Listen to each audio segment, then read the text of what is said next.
here with Years of Ears, and it's this day in Disney for July 6th. And we are heading to 1918 today with the birth of Charles Sebastian Thomas Cabot, best known as Sebastian Cabot. And he was born in London, England, and Cabot was an English film and television actor, remembered best for his role as Giles French in the CBS sitcom Family Affair. And then, more importantly to us as Disney fans, he actually was a narrator for many Disney films. He first off started narrating for Sword in the Stone, and he also was Sir Giles in Sword in the Stone as well. And then in The Jungle Book, he was the voice of Bagheera. I love Bagheera, so that was a cool fact to find out. I didn't realize he was the voice of Bagheera. And then his longest role for Walt Disney Company was the narrator for the Winnie the Pooh series. So he narrated Winnie the Pooh and the Honey Tree, Winnie the Pooh and the Blustery Day, Winnie the Pooh and Tigger 2, and The Many Adventures of Winnie the Pooh.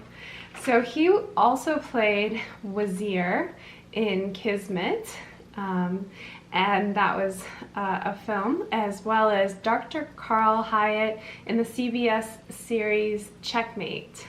So he actually did so much more. You can go look up Sebastian Cabot, and I'm sure many of you are familiar with him, and his voice is really iconic.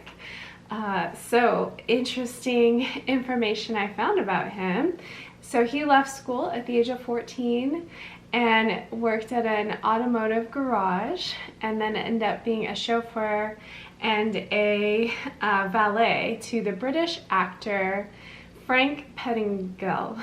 So while he was working as a valet and chauffeur for Pettingill, he became interested in acting.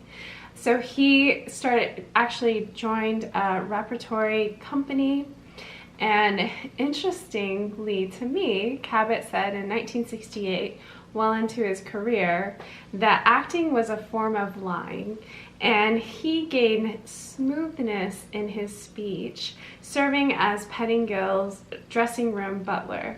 So very interesting. And I can imagine when you, as a butler or serving a family like that, you probably take on a certain role, but to call it lying is really interesting to me because, you know, I haven't done a ton of acting.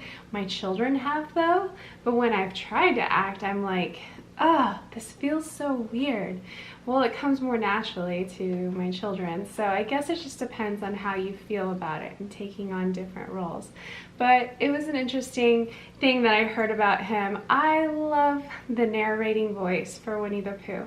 So learning about Sebastian Cabot was really awesome, and what a great contribution to Disney history that he gave us. So seriously, go watch Family Affair. It's a old CBS sitcom, but I think you would like it.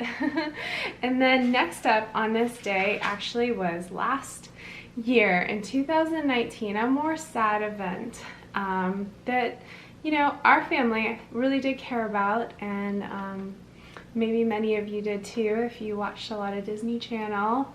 Actor Cameron Boyce passed away so unexpectedly. He had epilepsy, and so he unfortunately had an epileptic episode when he was sleeping at night and passed away.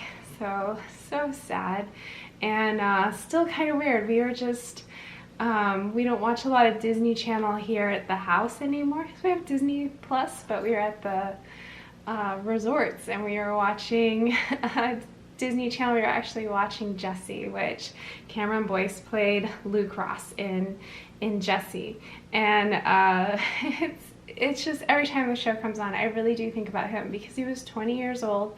He was so young and a very good actor. He had a lot of talent, and he was very interesting. You know, he also played he was Connor in Disney's XD Gamer's Guide to pretty much everything, so that was something they were starting out.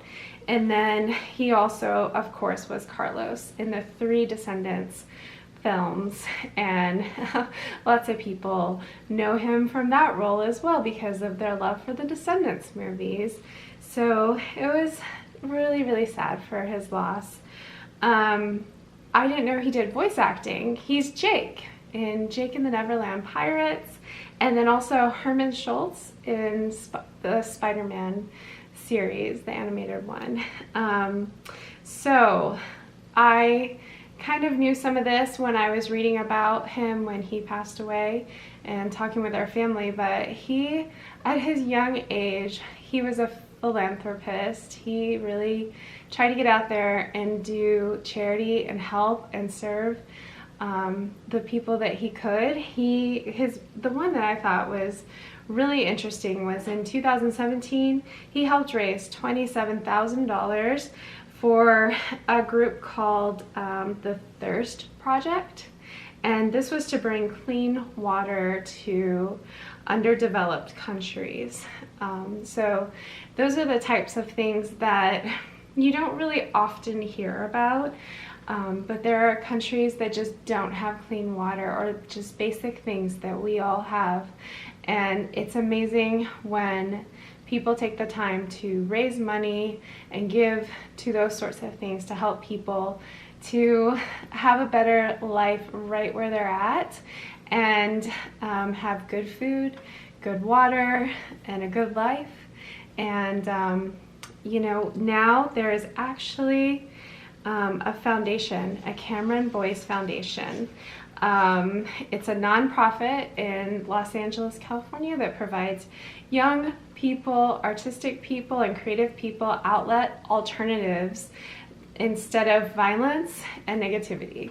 So that's something you can go check into, and maybe do some donating as well. That's a nonprofit also. But 2 very interesting actors, obviously really far apart in age, but both gave a lot to Disney, and Cameron Boyce certainly gave a lot for a 20-year-old. So anyway, sorry to kind of end on a sad note, but also, you know, go out and do something good for your community or people in places that don't have the blessings and the opportunities that we have, and help people out. And that's the example that Cameron left, so I'd encourage us all to do that. Anyway, that's it for this day in Disney. We'll see you next time.